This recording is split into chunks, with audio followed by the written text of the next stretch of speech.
चलिए, आज हम आपको मैथिलीशरण गुप्त के विषय में बताएंगे। पहले मैथिलीशरण गुप्त का जीवन परिचय देख लीजिए। इनका जन्म 1886 ईस्वी में हुआ, मृत्यु 1964 ईस्वी में हुई। जन्म स्थान चिरगांव, जिला झांसी, उत्तर प्रदेश में पड़ता है। पिता का नाम सेठ रामचरण गुप्त था। इनकी रचनाएं, इन्होंने मौलिक ग्रंथ लिखे हैं। मौलिक ग्रंथों में भारत भारती, किसान, शकुंतला, पंचवटी, त्रिपतिका, साकेत, यशोधरा, द्वापर, नहुस, कावा और करबला। अन्य पुस्तकें हैं जयद्रथ वध, झंकार, सिद्धराज, कुणाल गीत, अनग, पृथ्वीपुत्र, प्रदक्षिण आदि। अनुदित अनुवाद की हुई पिलासी का युद्ध, मेघनाथ वध, वृत्र संहार, ये इनकी संक्षिप्त जीवन परिचय और संक्षिप्त रचनाएं हो गई। विशेष क्या है, जीवन से संबंधित इन्होंने क्या किया, इन्हें राष्ट्र कवि की उपाधि से विभूषित किया गया, यानी राष्ट्र कवि थे ये हमारे। दूसरा, इनको 2 बार राज्यसभा का सदस्य मनोनीत किया गया। तीसरा, साकेत महाकाव्य पर हिंदी साहित्य सम्मेलन प्रयाग ने इन्हें मंगला प्रसाद पारितोषिक सम्मान दिया। और चौथा है, भारत सरकार ने 1954 ईस्वी में इनकी साहित्यिक सेवाओं के लिए पद्म भूषण की उपाधि से सम्मानित किया।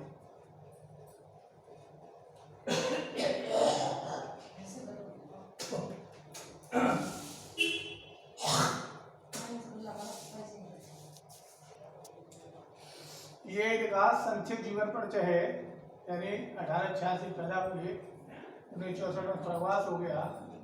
चिरगांव जिला, चिरगांव गांव का नाम है, जिला झांसी, उत्तर प्रदेश में है।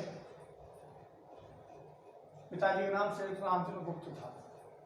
तो इस तरह से ये एक प्रसिद्ध कवि थे। इन्हें राष्ट्र कवि की उपाधि से भी सम्मानित किया गया।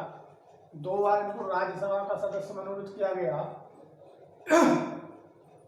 साकेत जो महाकाव्य है, उस साकेत महाकाव्य पर, ये रामायण की तर्ज पर लिखा हुआ साकेत महाकाव्य है, उस पर हिंदी साहित्य सम्मेलन में मंगला प्रसाद पुरस्कार मिला था, सम्मान मिला था। और भारत सरकार ने सन 1954 ईस्वी में इनकी साहित्यिक सेवाओं से प्रसन्न होकर इन्हें पद्म भूषण की उपाधि से सम्मानित किया गया।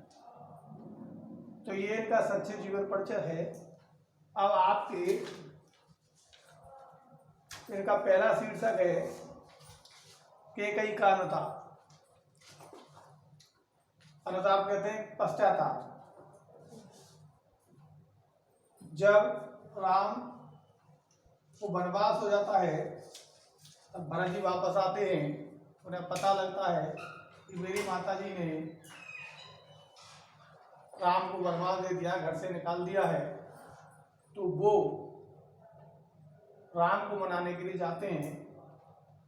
उस समय केकई और उनके परिवार के जितने भी बड़े लोग थे, वशिष्ठ थे, जितने भी गुरु थे, कुलगुरु थे, सभी जाते हैं। और पता लगता है कि वो कहाँ रुके, वहाँ पहुँच जाते हैं। तदंतर बैठी सभा उठा के आगे सभा में भरत के साथ जो गए हुए थे, इसके बाद वो भरत की कुटिया की, वो राम की कुटिया के आगे बैठ जाते हैं।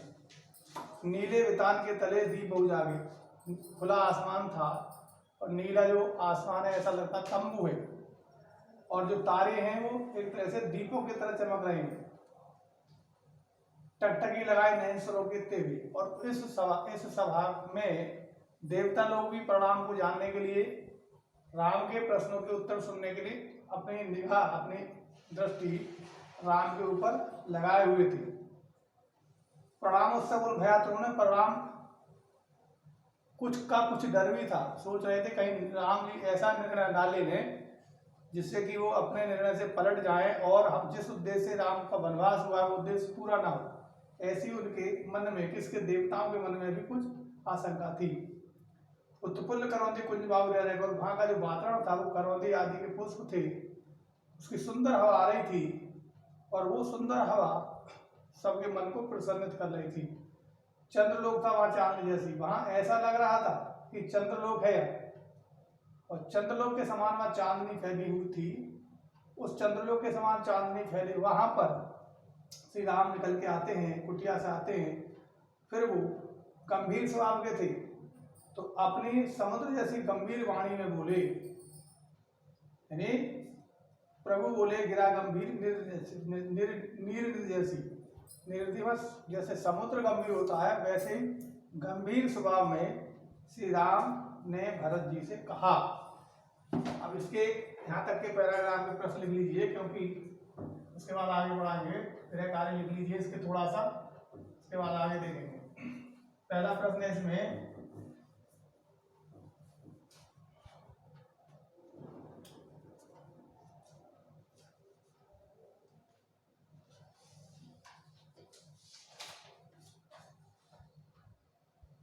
राम की सभा, भरत की सभा, भरत की सभा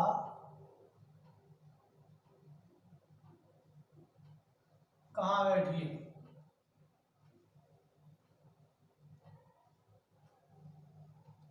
राम का उत्तर सुनने के लिए कौन उत्सुक था? राम का उत्तर सुनने के लिए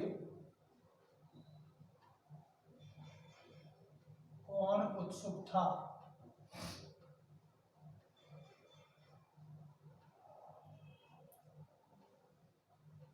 राम का स्वभाव कैसा बताया गया है?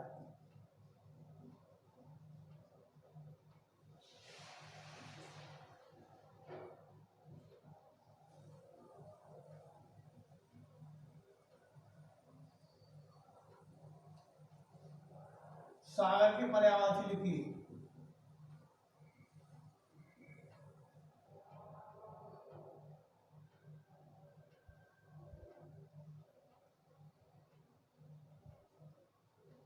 पद्यांश के शीर्षक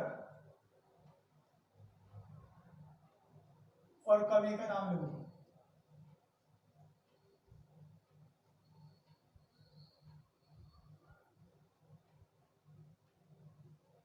ये 5 प्रश्नों का उत्तर जितना मैंने अभी पढ़ाया है, तदंतर बैठी से नीर निध जैसी तक, इसमें जो 5 प्रश्नों के आपको उत्तर लिख के लाने हैं, आगे अब बाद में पढ़ाएंगे।